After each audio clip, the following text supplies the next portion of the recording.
Good morning, everybody. This is our third interview with Father James Mawdsley, and I was just telling him in the green room, the first time we had him on, I think, is one of our best interviews. So if you guys have never seen that, we discussed the traditional mass in the Old Testament, how like the roots of the traditional mass are in the Old Testament, went through a whole bunch of typology, and it was one of my favorite shows that we've ever done. Then the second time we had you on, I wasn't prepared for it because I hadn't read If You Believe Moses Volume 1. So I had you on a little too soon because that was how the scheduling worked out. But this time I read Volume 2 and my mind is like ready to explode just with all the insights that I have from reading this book. First off, how have you been, Father? Not bad at all. Can't complain. Yeah. How's so this book was actually taken off of Amazon, right? Yeah, it was up there for about 10 days, I think. And then I don't know whether people complained or if it was the algorithm. I don't think it would be the algorithm, because then it would never have gotten through the system, because that stuff's pretty quick. Yeah. But I guess some people complained, which is a real shame, as in people are so hypersensitive about anti-Semitism that if you have criticism of Jewish ideas or policies, and they immediately say you're being anti-Semitic, shut it down, they're preventing a discussion where we can find some solutions. And my fear is if you let the Jews do everything they want to do without any criticism, they're going to create a hell for themselves. Yeah. It's not going to help them. Look what they're doing in Gaza. If they could do whatever they wanted to do anywhere, it's going to cause such a vicious backlash against them. And the church, the Catholic Church, is the one who knows how to deal with this with charity. So we need to hear the Catholic. You could see for the first time in a very long time that because they are trying to shut down conversation, they're actually losing control of the narrative with the Gaza situation. It's the first time I've ever seen real pushback in the narrative that's coming forth from the situation over there. Yeah, I'm afraid, though, they're just going to have a fait accompli. They're going to they'll have done what they wanted to do, and the world will be too slow to realize. But it's all preparation for the end. God's showing us like that nothing hidden that will not be revealed. Evil is revealing itself in stages. The rejection of Christ is revealing itself, and what that means, what the alternative is. So when a lot of people went along with divorce and then contraception and then even abortion, they didn't quite know where it was leading. It's leading to the transgender mutilation of children. And in fact, that comes from schism. Henry VIII couldn't have got away with his divorce and his divorcing England from the papacy if we hadn't first had the Orthodox schism from the Russian Orthodox, because the meaning of the church and Christ is as bride and bridegroom, right? If you can split the church apart, then you can also begin to split marriages apart. And then children become irrelevant and the male-female difference is obscured.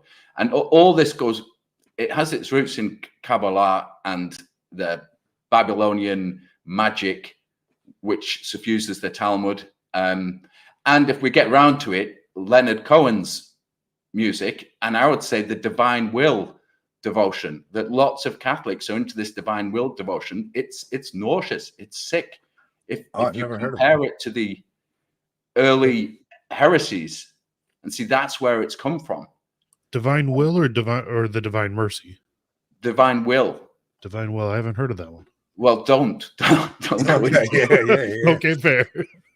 What anyway. I found really interesting in reading this book was how much I was relating to the early chapters when you were describing, because you grew up watching all these horrific stories of things that came out of World War II, right? Like the different the narrative that was set forth after World War II, and just the horrific things that were done to them, during that war. So you had this kind of I don't know if it's a preconceived or bias towards sympathy towards them, but like your mother was involved in like helping you see those things. But then when you tried to throw some of those some certain things at your mom was like, no, you're missing something here. Like, so it was basically, for me, I was such a victim of neocon politics that is, listening to guys like Rush Limbaugh and things like that growing up, that it was almost like, even as a Catholic, because the Catholic Church had silenced itself so much on this topic, that I actually fell for the narrative that Christians should support Israel at all costs. And it was a political narrative more than it had anything to do with religion or anything like that. So watching how you kind of like it unfolded for you along a similar path was really like interesting for me, because this has been a slow process for me to come to also. Yeah, I've fallen for the propaganda as well. That is a political takeover of the world that depends upon lies. So there's a truth about the Holocaust which is surrounded by lies, and as those lies become apparent, one wants to ask, well, what's the truth about it? But it becomes illegal in certain countries to even start questioning it.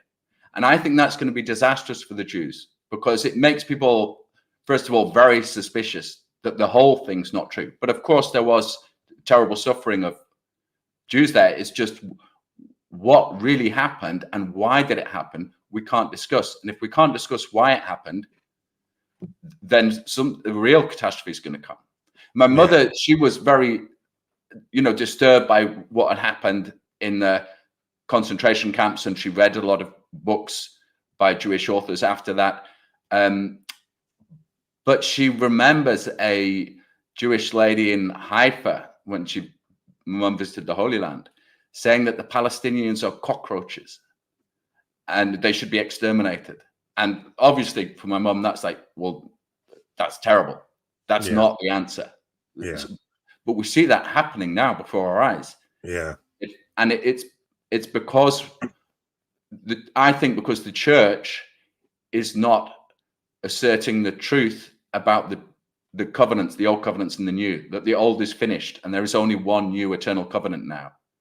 And that Judaism is not the religion of the Old Testament. It's a rejection of Jesus Christ. So there's no such thing as Judeo-Christian. And if we'll understand that clearly, and the church can say this with charity, and lay out the history of it, and get rid of this, overcome this lie that the church is basically anti-Semitic and has been through history. That's not true. And it's just, that's the base reason why our liturgy has been torn to pieces. If you want to defend the traditional mass, we have to face up to the Jewish question and see why the changes to the liturgy began.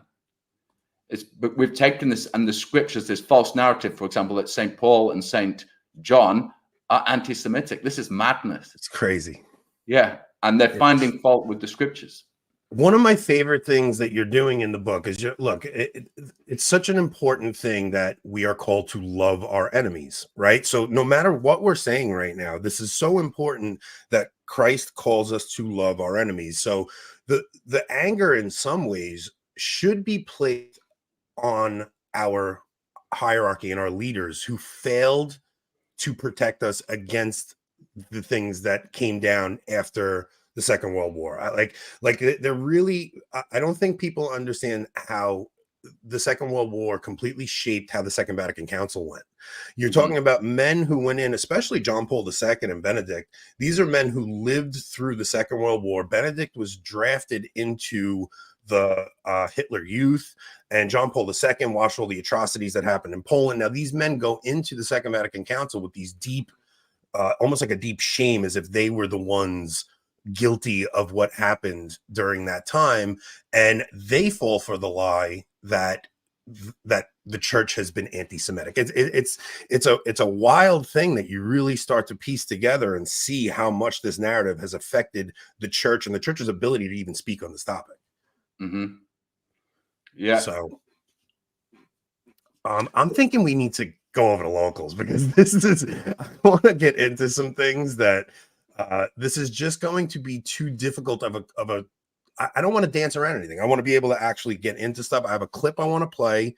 I want to talk about, especially you in one of the chapters, you talked about the most just policy that the church came up with was in Rome, where they prevented people from in the old covenant, I'll refer to them as that, the people of the old covenant, from taking positions of office in any kind of political situation, and they prevented them from proselytizing, but they did allow them to exist, and they were safe where they were. But this has morphed into something in modernity, because like in the modern world, where we stopped with that policy, that has really twisted things around, and it set us up for the things to come. So all right, let's just go over there, because I don't want to, I'm speaking in code right now and I don't want to. So all right, we're going to jump over there, guys. If you're not on locals, you could go to Twitter, and mine or Rob's Twitter feed, or the Avoiding Babylon feed. The whole show will be free there. You could go and listen there. You'll be able to comment from there, or follow us over to locals. Okay, I'm cutting it from YouTube now. Okay, we're off YouTube.